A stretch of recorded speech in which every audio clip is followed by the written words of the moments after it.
Hi, it's Wanda here. It is, it is December the 2nd. Robin and I just realized that we did not open the Advent calendar yesterday, which isn't really starting Advent, but it's a made-up thing for everyone that can remember December 1st. Advent, the four Sundays before Christmas in the Christian calendar. So I am just looking, I'm on my computer, so the settings sometimes are a little bit different. I want to be able to see what you can see. Oh, I see. Oh, there's the viewer. Okay, I see. Anyway, and okay, there we go. You can message me directly, it says, so that sounds good as well. Now I just need to go back to where I was, I think. If I can do that, that would be grand. Or not. There we are. Okay. Well, I went into this little box down on the bottom of my screen, and now I can't really figure out how to get out of it.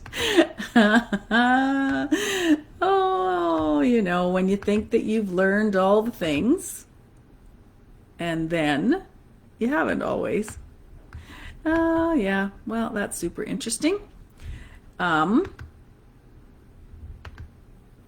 There. Oh, I'm back at my dashboard. Anyway, I'm glad to be here. I really wanted to talk to you today about the holidays. I've seen there's been some conversation from one of the posts that I put last week around, how are you feeling? How are you feeling as the holidays have come up? I am feeling calmer than often in the past. In the past, when my kids weren't with me, when they were younger, that was really what I found the most challenging. But that seems to have softened, and we always spend some lovely time on the phone as they live far away, and we don't spend Christmas together usually. And that has become a really cherished time of connecting with both of my boys. And this year, a couple weeks ago, I realized that, more feelings are coming up. The holidays tend to just heighten all of our emotions, it seems. And this I know many people realize, and many people have that experience where our emotions feel more intense. And certainly if we are experiencing loss and grief, then our emotions are feeling even more than they might have in the past. So I realized a couple weeks ago for myself that, yes, coming up to Christmas, it's going to be the first holiday season for us, for our family without our mother. It's also her birthday on December 24th. And I realized for me that it was the last time that I talked to her in person was last year during the holidays. So this morning when I woke up early and couldn't sleep, I sat down on my cushion to meditate and started to cry. And I'm like, okay, well, that was a surprise. I didn't know that was underneath. I didn't know that was why I was up at 5:15 in the morning, which isn't usually the case for me, but it was the case this morning. So there have been more experiences of that I've had of late where I didn't really know that there was this emotion underneath. And then I've been preparing for a workshop next week, and as I've been reading some of the stories through, it's like, there's more. As I've been practicing songs, again, there's more. So all of this just to say that I'm thinking about you, that I want to normalize the fact that when there has been loss and grief, that there are more emotions are intensified during this time.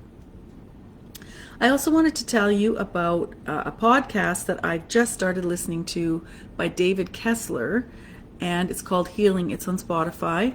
I'm not sure if it's on Apple Music, but I've been listening to it on Spotify. Just listened to one episode, but he's talking to other people who've had grief experiences, and that I just find it helpful.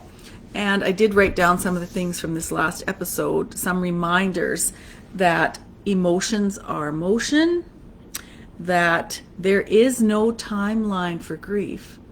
And this ties into something that I heard once from a counselor, was this idea as well that Our memories, there is no time frame around memories or feelings from the past. Like, the past doesn't actually exist when it comes to memories.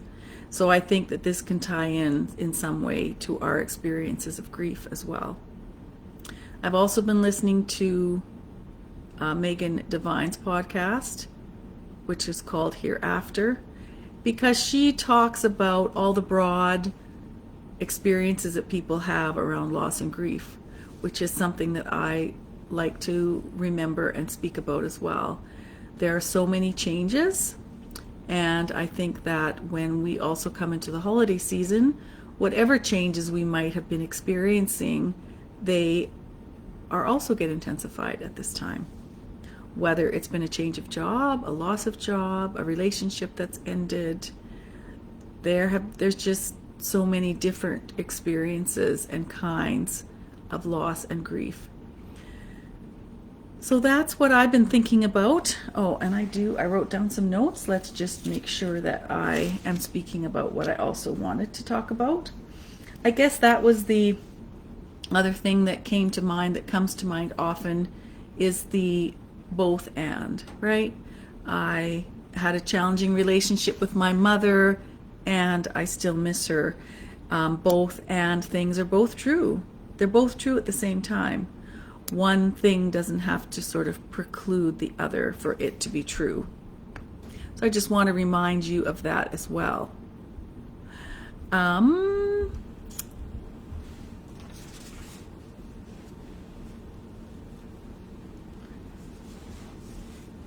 So I also was just thinking about some of the things that I've been doing for myself, and wondering what some of the things are that you might be doing for yourself around perhaps extra support during the holidays.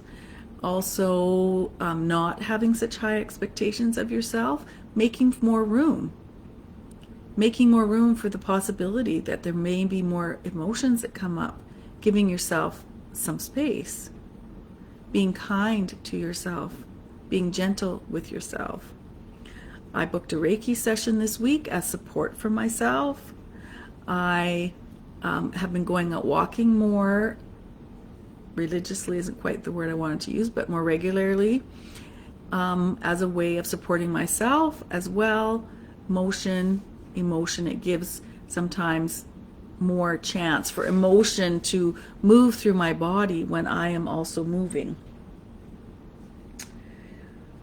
Yes, and I think that those are things to think about. I'm going to add at the end, I'm going to sing a song called Silence, which is a song that I wrote in 2013, just when I was in the middle of recording my album, Awakening, my first one. And it just speaks about giving ourselves some moments of silence.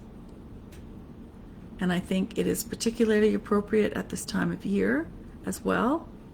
And then I'm just going to leave you with some words about, how to perhaps support yourself during this time that I received from David Kessler when I was listening to his podcast as well the other day.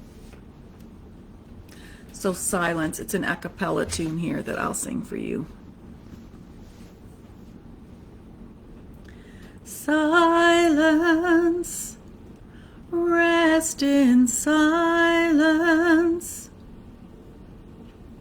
Silence. Rest in silence. I hear you call my name. I'll not remain the same. I'll listen closely to the words you share.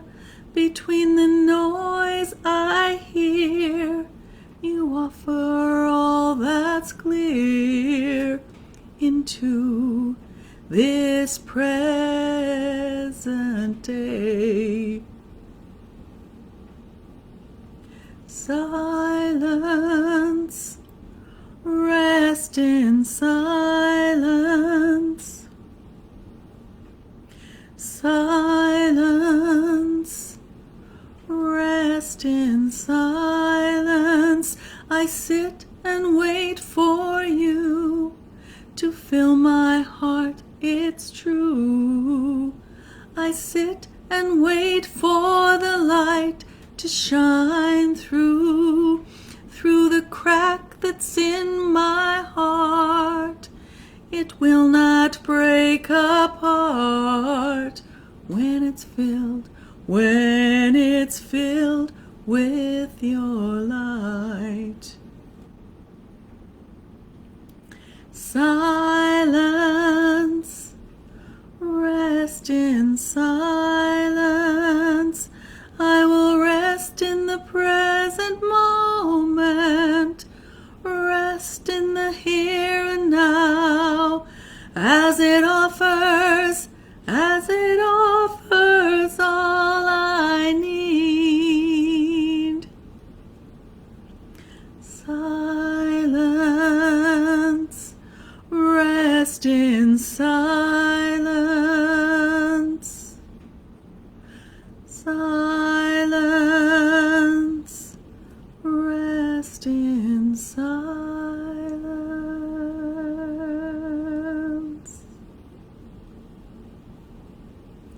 May you have some time during these next couple weeks where you can rest in the silence.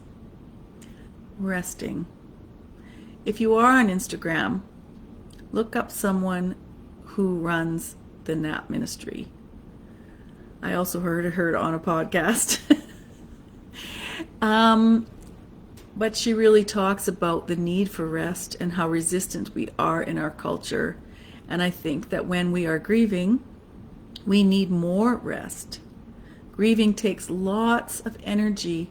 It takes lots of emotional, spiritual, physical energy. So I offer that to you as well as something to consider during this time when everyone wants to speed up. When our culture suggests that we want to be busier, that we want to speed up. And I think sometimes it's just this idea that we really think that things need to be a certain way, and our collective consciousness, our culture, it all is telling us that yes, it should be a certain way. And when you're grieving, it's not that way.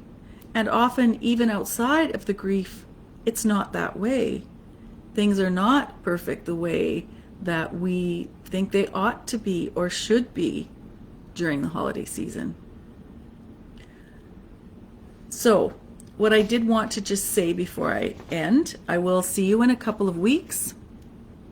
And I did want to offer these 6 things that David Kessler suggests to do for yourself always around grief, but I would think that during the holiday season this is even more important. Surround yourself with community. Have continued connection with people, and I think with the surrounding yourself in community with people that understand what it is that you're talking about. Your grief does not define you. Treat yourself like you would treat your best friend, which I think is a great reminder. Don't compare your journey to someone else's.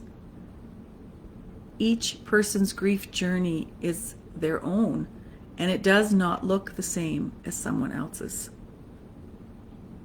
And count your wins. Count the things that you are able to do, that you have done. Got yourself to work, got yourself out of bed, are some of the examples that he gave. So I will see you in a couple of weeks, and I also just wanted to ask that, or say and ask, I am offering retreats and workshops, and I just wanted to say, if you know of an organization or if you know a group of people who might benefit from or like to have a workshop or retreat in their area, let me know. I can certainly do workshops online, and am also available to do so in person, at least in Alberta and Saskatchewan at this time.